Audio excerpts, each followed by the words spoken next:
Welcome to the One Hand at a Time podcast. I'm your host, Chris Welton, and today I have another special guest for you. I've got someone who I've had the opportunity to work with very closely over the last 12 months. I can't wait for him to share his story and just the trajectory of what his business has done in his family life. It's just incredible. And we were just talking before we got the camera rolling that he just has some really good stuff we need to share. So welcome to the show, John. I'm very happy to be here, Chris. It's an honor. Yeah. Well, thanks for taking the time out. I know how busy you are. So the backstory is I was introduced to John from another friend of mine who's a coach in the space, and we were able to start working together.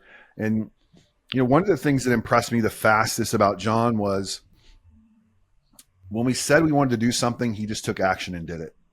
So I want to start out with you, John. Like, have you always been that way when someone says, hey, let's change this or let's go after it? Has it always been like, oh, I'm just going to go do it? Or did that come with as we get older, we make better decisions? I'm just curious for you. I would say definitely with age. I commonly think to myself when I'm on runs, I wish I could talk to my 22-year-old self. But I think the easiest, simplest answer is I was ready. I was ready to have a coach. I knew that I had the ability, and I was tired of saying to myself, and then. And what I mean by that is it's kind of like a little phrase in my head. I feel like for many years, and people are all guilty of this, you come up with reasons in your head for why you're not doing the things that you know you can be doing. And so I think the timing was great for you and I to meet. And I was ready to take action. Yeah. Especially for things that I believe in. Yeah, there's no doubt. I mean, what you guys have done in the last year has been amazing. I won't get into the numbers, but it's just been an amazing increase year over year, and it's all action based. We hear all the time about challenges in the market and things are tough and all these things going on, and you continue to outperform every week what the market says you should be doing. At what point did you get that belief that, hey, I don't need to think about what everybody else is doing. I need to think more about what John has control over, and I'm capable of doing whatever we set out to do? I would say it's a mindset, but rate wise, when rates went from 3% to 8%, that was a big wake up call for me. I compare it very much to 2008, 2009, when I basically had not written a full doc mortgage, and then I learned how to write FHA mortgages in 2009. I essentially said to my wife at that time, I'm going to go try this new company. And if I don't bring home a decent paycheck in 3 to 4 months, I'm going to go back to school and do something else. The rest is history. I was able to become their top producer, and purely it was just I outworked everyone. So, you know, going back to when rates started to make that jump, I started running. And I basically, instead of the timing of it, coincided with when I stopped drinking. Which was kind of a crutch in my life for a certain period of time. And I basically read a couple good books and paid attention to when everybody is going in one direction and getting fearful is the best time to work harder. And that's what we did. And we did it, I feel, when everybody else was getting scared and running away. And in turn, those relationships that we were able to build over these last couple years is now become evident in our production over the past 12 months. Yeah, I agree with you on that. There's no doubt that when people went one way, you guys went the other. Are you seeing it just like compound fast? I mean, I'm seeing it for you compound, but I'm just wondering if you're seeing the same thing. Like, I feel like all the good things you've done, you just keep doing them, and those relationships are staying, but new relationships are adding. I feel like you're getting more relationships faster than you were before. Yeah, definitely. I I've been thinking about something you said to me recently a lot when I came back from, given we've had a lot of success, and I actually was in Hawaii for a month with my family. But when I came back, I basically was spilling to you all these great grand ideas, and you simplified it for me.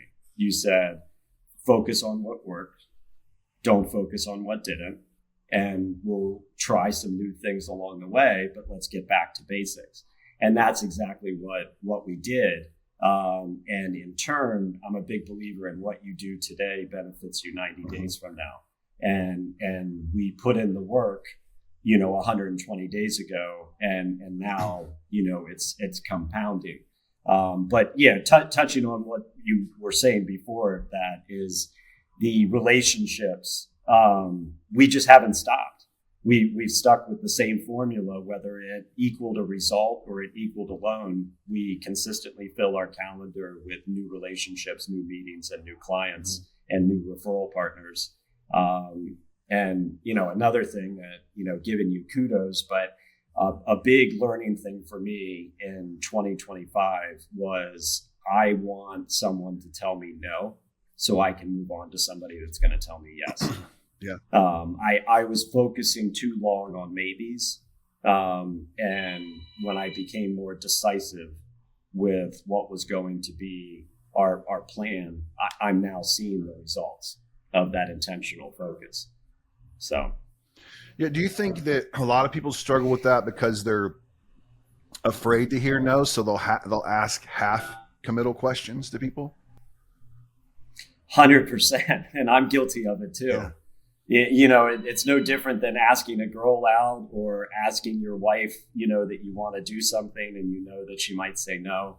I think a lot of that comes with age. I give 100,000,000% kudos to the younger generation that is succeeding at a high level, because they learned that at a younger age than I have. But applying it now, and with the wisdom that I've learned over the past 20 plus years in the industry, yes, that it's definitely giving a compounding effect. And I enjoy and even say thank you when people tell me no, because I know that, I'm one step closer to a yes. And in turn, by almost anticipating that no, I feel like I'm getting more yeses. Oh, there's no doubt about it, because you're working through the no's. It's a numbers game, but the most important thing there is understanding it. No doesn't mean it's a failure, and I think at a young age we're told no so much as a little kid that we think no's bad, right? So like the last thing we want's a no. A maybe is so good, but I can't cash a maybe check, right? I can cash a yes check. So understanding that if no is the goal in the beginning, just to get as many people talking to you as possible, what a huge growth potential or opportunity that is. You're right. I was so afraid to ask the questions early on in my career that someone may say no. Like, I would think I had a victory when someone just said they might. You're like, no. Yeah. And I still have that conversation with a client this morning, a younger guy that I coach out of Myrtle Beach, and he was giving me some of those half answers, and I said, no, we either need a no or a yes. And the cool thing about no is the truth is your job doesn't start till someone says no. So if they say no, but there may be an opportunity to turn it to a yes, then you do what you do as a salesman, John, you turn it to a yes. At least you have an answer, right? I mean, no is better than no answer, in my opinion. Right. And so I want to go into the cool dynamic of your team. And I share this with people sometimes. I feel like you have an account executive type of situation. Like, you've got guys that are two high level guys that are in the market that are setting the appointments for you. And then you're able to convert them. Can you give us kind of a breakdown on what that looks like? Yeah. It definitely all starts with trust. There's a high level of trust. There's, two requirements to work with me, and it's trust, and you have to have a good heart. And as long as I know that I can trust you and that you have a good heart, you're always going to do the right thing, then we can build, and I can teach you the mortgage industry, or I can teach you how to bring in business. Fortunately, I have two gentlemen that I have become good friends, and I refer to them as social butterflies. They can open doors in ways that I cannot. Yeah. I'm one of these guys that, I won't shut up once you get me talking, especially about mortgages. And I actually enjoy it. Like, I really do enjoy solving problems. I like having that success of closing a difficult deal.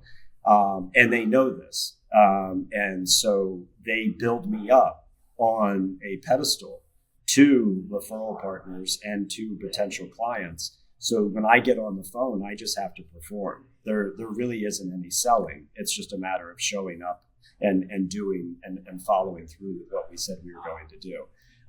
But they are essentially account executives. They both are not, they're very familiar with the mortgage industry, but they're also just very familiar with business in general.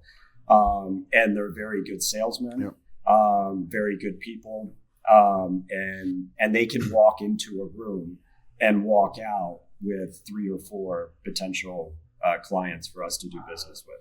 What I think so interesting about that is they're literally selling people on who John is, and not a mortgage product or a fix it or anything else. They're like John's the guy to talk to about mortgages, and like, just that's it. Like the blanket situation, they do such a good job of selling you at a high level, then you don't have to sell that part of you when you get on the phone. They're already counting on you for the solution, because someone has already co-signed that you're going to be the solution for them. And go ahead. You say? I thought you said. No, I was just going to say they've done the hard work in building me up, and I guess the easiest way for me to explain it, because I was kind of thinking about our conversation today, is that we're not faking anything. Mm-hmm. I feel like years ago I was faking who I was to be something better than who I was, and now we are living and breathing it, and my clients, that they're not just clients, they become friends. Mm-hmm. They become, referral partners. We're checking in with them. They know I have 4 kids. They know that I'm not out at the bars drinking because I don't drink. Yep. They know that I'm on the soccer fields or baseball fields, and that's, we sell the fact that we, no matter what, are always going to do the right thing. Even if it means that we don't close your loan, we are going to give you sound advice for not just this transaction, but the future. Excuse me. That's so powerful. That's one of the things I would tell a client in the past too, when I was originating, is I may not be the originator that closes the loan for you, but let me give you some advice on what that looks like if I'm not the right one. Let me be a sounding board for you. And okay, that product's not going to work for us. We're not going to be the one who has that product or whatever it may be. But I got more referrals out of people that we ended up not doing business with the first time than anybody else. You just became more of a trusted advisor. And what I love about your approach is, when we talk about this all the time, because obviously you're one of my clients, but you've become a solution for some very influential people in the market, like people who want to access debt to buy a home in the multi-million-dollar range, and have been told from the big lenders, the big banks, that this isn't going to work. And then you find solutions for them, and then you become that person that now they just call you, right? They're not calling anybody else. They just call you. Mm-hmm. So I'm curious, when you went from being the FHA guy in 2009 to now being the guy that does $1 million plus loans consistently, did you have to think differently and become a different type of originator to do that? No, I thought I did. Yeah. I really thought I did. And, I remember almost verbatim, probably in 2012, when I got on a phone call with someone that was buying an $8 million home and putting 50% down. And I was not in the right mental space to handle that client at that time. And I feel that fear holds way too many of us back. And we feel that we need a PhD or we need a doctorate or a master's in business, and I tell all these very high influential people and affluent people that I know mortgages. I stay in my lane. If you want real estate advice, I know a great real estate attorney. If you want CPA advice, I know a great CPA. And what's great about that is these high net worth individuals, that's all they want from me. They just want to know that I know what I'm doing when it comes to mortgages. I'm not going to make them feel like they have a colonoscopy to get a mortgage, and I'm going to close their loan. Yeah. They want to hear the confidence in your voice that you're going to close the loan. That so they can go and run their businesses, run their empire, whatever they're dealing with. They just want to know that it's handled. And that's why we've grown in that space, is because we've kept it simple and we close the deals. Yeah, well, closing the deals is massive, obviously. But the other part of that is you're treating them like normal people. They're normal people. They have just won on a little bit higher level than most. Trying to chase them and treat them differently isn't what they want, right? They want to just be treated and have somebody they trust that can get the deal done for them, but also feel that you know what you're talking about. And I say that all the time. People that are newer in the space in real estate or mortgage, I want to do a first-time home buyer seminar. I'm like, why? Well, the reason is because they think they're going to know more about it than the first-time home buyer is, so they'll feel confident in presenting. Well, the truth is, if you know about mortgages or real estate, you know more about 99% of the people that are buying a house anyways. So just be who you are and present the facts. Don't guess at anything, but present the facts and see what, and take that path. And I know works well for you because of the high-end realtors you deal with that deal in multi-million-dollar transactions and the number of financial advisors. Dealing with high-end financial advisors, they know as much about financial advising as you know about mortgage, but they don't know either. I'm saying you don't know about financial advising, they don't know about mortgage. So it's like, have confidence in your space, be confident. And I think that's just been great for you guys. Not trying to be somebody else, putting people on the calendar that are fluent people and having those normal conversations. And what's interesting is I've become an avid book reader, and thanks to many of your recommendations. But one book that I revert back to, just because my average loan amount in the past 2 years has gone from basically 500,000 to over $1 million, and it just happened naturally. But it all, there was an intentional purpose and focus behind what we were doing, even though we may not have realized that that's what we were doing. And the book 10X versus 2X or 2X versus 10X, I always get that mixed up. It speaks highly to that, is making the decision, and I was always concerned with dealing with high net worth individuals or bigger loan amounts that, I'm a big believer in hit singles. The home runs will come, hit singles. But little did I know that fast forward, 18 months from then, the majority of the loans in my pipeline, in fact, 8 out of 10 loans are over $1 million. And it's these high net worth individuals that, we always took it as a brush off. You ask any realtor, especially a luxury realtor, they will tell you, all my clients pay cash. Well, that may be true, but they're pooling the cash from somewhere. And when I would first ask that question, I would just, move on to the next. Now the conversations, now that these realtors have become friends and trusted resources, they're referring their high net worth individuals that have signed cash contracts, but they're coming to me and having a candid conversation. And about half of them are now financing versus tapping into their portfolio.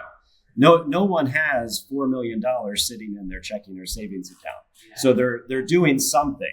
And with I was just speaking to a group of realtors in Martin County yesterday, and I feel kind of a perfect storm is happening, where interest rates are now getting into that 5.5 to 6.25 range, where those high net worth individuals, that if they margin their account, typically they're in the high 5s, low 6s. Now it makes sense for them to not margin their account. They want access to their stock accounts, and they will finance 50% of their $5 million primary home purchase.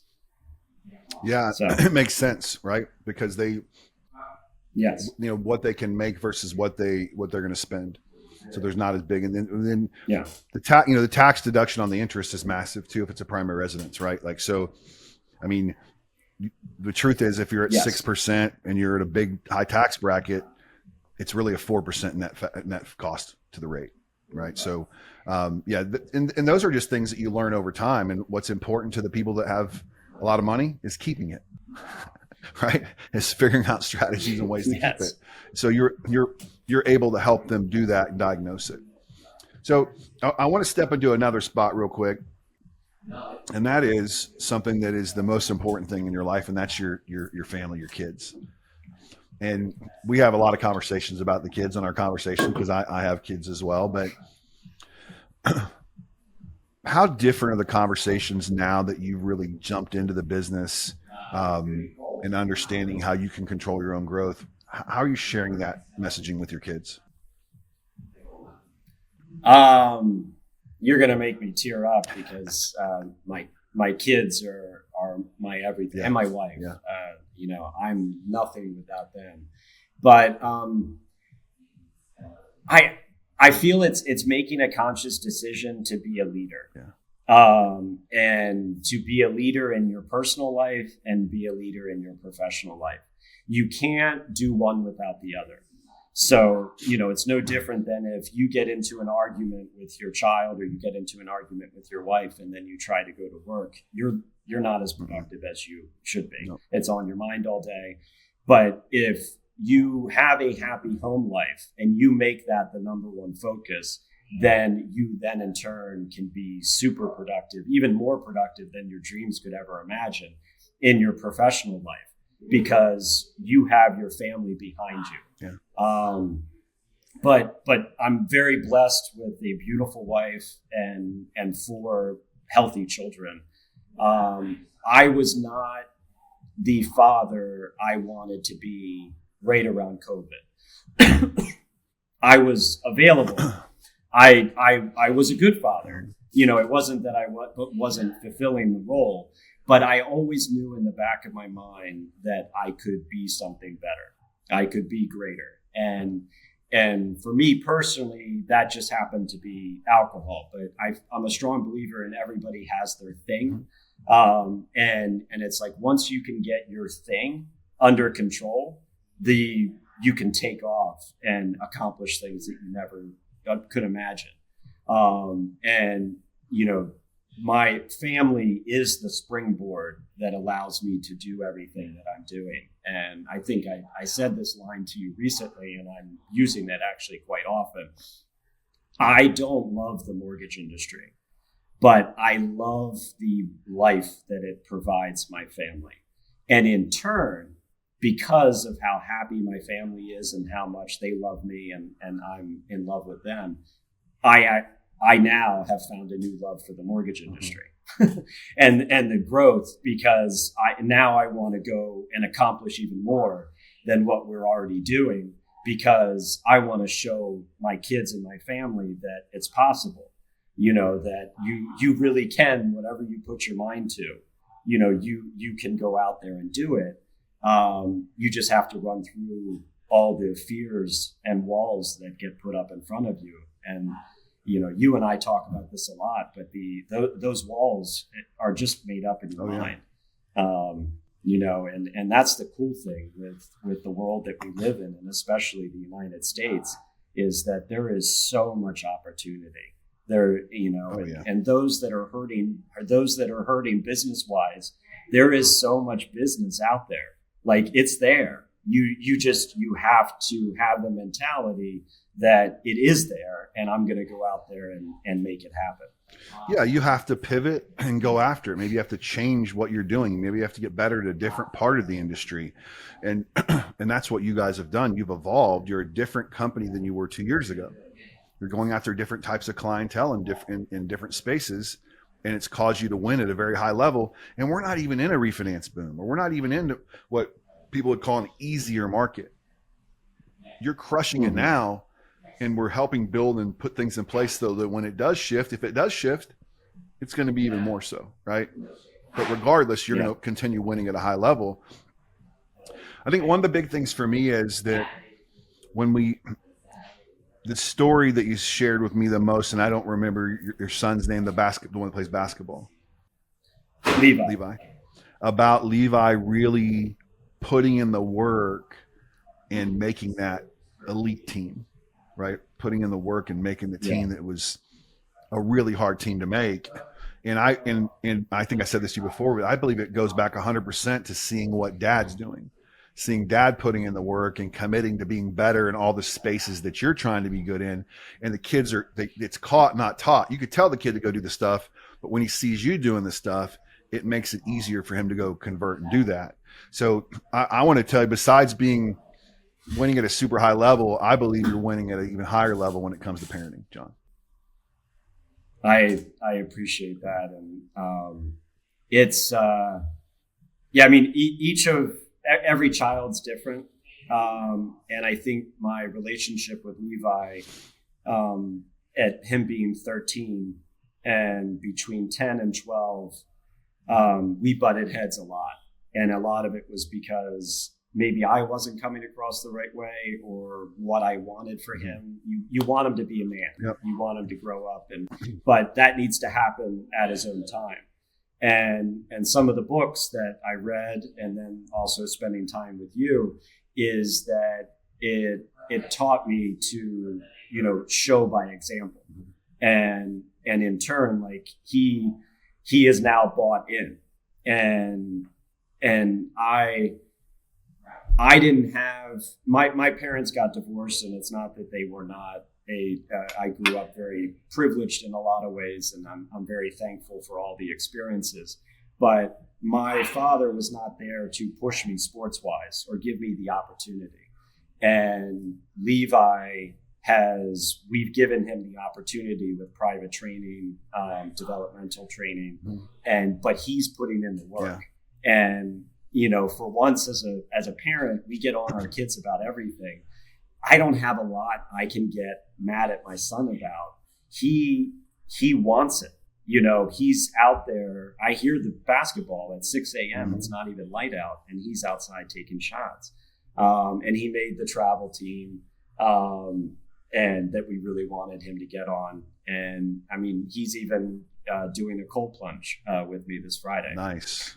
I love that. So, well, yeah. The call wouldn't be, I believe, complete until we get into the philanthropy space. You're doing so much in the community and just doing so many different things. And I'd love for you to tell us about the event that you just had and any idea on what you are going to be doing in 26. Thank you. I said this at the event. We just had probably over 200 people show up. We shut down the entire parking lot. We raised a bunch of money for the adaptive swim program at the YMCA. We commonly say we're not event planners, we're mortgage planners, but we're community guys and we care about the community. I was having a hard time relating to, we're all family guys. We don't have time to go out and go to the bars and socialize with the realtors we thought we wanted to socialize with. Well, we started in a small event last year, workout event in our parking lot. 40 people showed up. We did one in October. 100 people showed up, raised money for breast cancer. We did an event in December. 172 people showed up. We raised a ton of toys for 4Kids charity. And then we were approached by a mother who works out with one of my partners and has an autistic son, and said, would you raise money for this program? You guys are doing a great thing. And so we did our biggest event to date. We're going to deliver a check next week, and we're going to plan 2 big events in April and October next year and we don't know which charities we're going to raise money for yet. But we feel we have an opportunity and a platform where the community is now, coming out. You realize how small the world is, and how small a community is once you start doing good things. If you're doing the wrong thing, people find out about it, it spreads quickly. But if you're doing the right thing, the community comes out and supports you. And that's one thing that I've learned over the last 12 months, is just keep doing the right thing. And along with what you taught me, which is the circle of gratitude, which is you give, you receive, give more, receive more. Where people screw up is they take and they don't continue to give. And that it is okay to leverage a little bit and let people know, hey, this is who we are. This is what we do for a living. Use us as a trusted advisor, but you have to keep the wheel moving. Yes. And I attribute that wholeheartedly to the amount of success that we're having lately, is because the community is now coming out and supporting us and referring us business as trusted good guys doing good things. Yep. There's no doubt about that. A lot of the business is coming from that. And I know that you'll have some great events next year. I'm so thankful to have had a front row seat to this, and I can't wait to see what we continue to grow and do next. It's just been remarkable on just watching what you guys have done and the things you've done. And when you hit your number, you and I know what the number is, but when you hit your number, I'm going to book a flight and I'll be down in Delray and we'll have dinner. And I know that's going to happen. It'll happen sooner than probably we thought it was going to happen. But it just says so much about John, about who you become as a leader and someone in the community, and the things you've taken, the action, consistency, showing up when you're supposed to show up, and you'll continue to grow. And just absolutely, I don't think that literally you couldn't tell me one number you ever wanted to hit that I would say, I don't think you can get there. It doesn't matter what it is. Like I just know that if you commit to it and you put it out there, and that's what something you really feel you believe in, that we'll figure out a way to get there. And that's special, man. Not very many people can do that. Yeah. No, I appreciate that. And I take it very seriously. I think the one thing that I can say, and I thought a lot about, I actually went for a run yesterday afternoon because I'm training for the half marathon, but is have passion in what you do. If you have passion and you really do, enjoy it, like we're having fun. Like we have more going on than we've ever had going on. And I've never been happier coming to work. Yeah. Like we're having fun and we're challenging ourselves daily. So yeah. Well, and I need some good, no, go ahead. No, finish up. Go ahead. I was just going to say I need some more book recommendations. Yeah, we'll get into that. I'm training for the half. We'll get into that. I've got a stack here of stuff. I don't know if I've given you all the names of the stuff I've got waiting to read yet or not. But look, if somebody wanted to reach out to you and have a conversation, or is even looking to do a loan, what's the best place to find you? The best place to find us is actually just by our website or our we're really just down to earth text message guys. So what's your website? It's www.letstalkmortgages.com. Letstalkmortgages.com. So if you're looking for somebody in that space, John works in all 50 states. And if you feel like he's a fit for you, just reach out and have a conversation. They're definitely good people to talk to. All right, man. Thank you, Chris. Well, thanks for being on today, John. I know we have our call tomorrow. I can't wait to get into that. But thanks for taking time out today. Thank you for listening to this episode of the One Hand at a Time podcast. We hope you enjoyed the episode and were able to take away something that will help you elevate your career, business, or just your personal life in general. If by any chance you would like to take your journey even further than just this podcast, then please consider going over to chriswelton.live and potentially scheduling a time to work with Chris to develop the steps to help you get to the next level. If you also are interested in learning even more about Chris Welton, then please visit his Instagram or YouTube channel, One Hand at a Time. There are weekly uploads giving you a true glimpse at his life and all of the motivation and knowledge that he has to offer. Again, thank you for listening, and we hope to have you back on the next episode.